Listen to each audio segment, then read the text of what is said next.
Yes, talking about the value added method, it is referred or it did calculate the national income by taking into consideration the value added to a product during the various stages of production.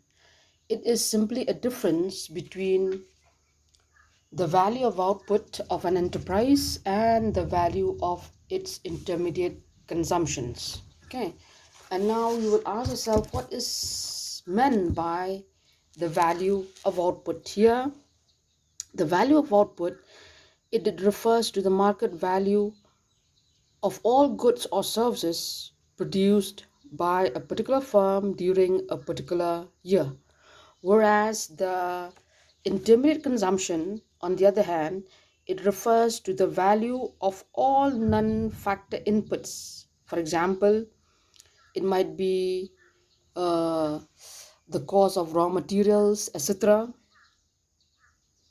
And as such, this value added method, it is calculated by taking the difference between the value of output and the value of its intermediate consumption. Further, we have another popular method. It is referred to as the income method.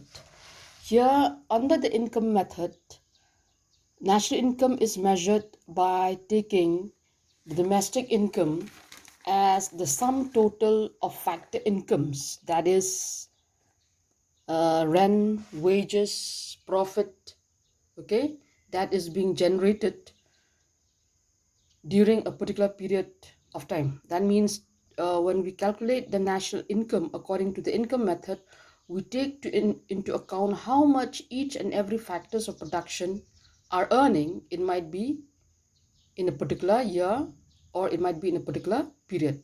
That is, we take into consideration the earnings earned by in the form of rent, in the form of interest, in the form of wages, profit, etc. And while calculating the national income according to the income method, we also take into account or we also add the domestic income. That is, we also add the net factor income that is earned from abroad, okay, in order to find out the national income. And further, it has been stated here that under this method, we add only the factor incomes and should not include the transfer payments or the incomes generated through illegal activities like gambling, etc., etc. And finally, under the income method, we do calculate or we do take into consideration the reward or the income that is being earned by the different factors of production, the net factor incomes that is being obtained from abroad is also being taken into consideration. But what is excluded, it is the transfer payments as well as the income that is generated through various illegal means or activities, that is not included when we calculate the national income according to the income method. And furthermore, another popular method is also known, which is known as the expenditure method. Here, we calculate national income, or national income is measured in terms of the expenditure that is being incurred on the various final goods and services that is being produced in the economy during a particular period. How much is being spent on a different goods uh, as well as services during a particular period is taken into consideration.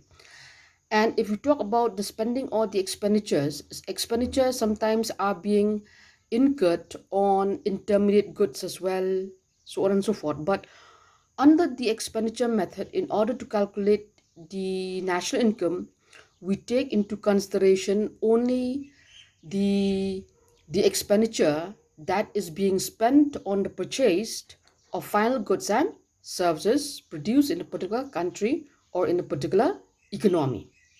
We do not take into account or we do not take into consideration the expenditures that is being spent on intermediate goods and or the second-hand goods, or on shares and bonds, etc. What is being taken here in order to calculate the national income? It is only the expenditure that is being spent on the final goods, commodities, as well as services.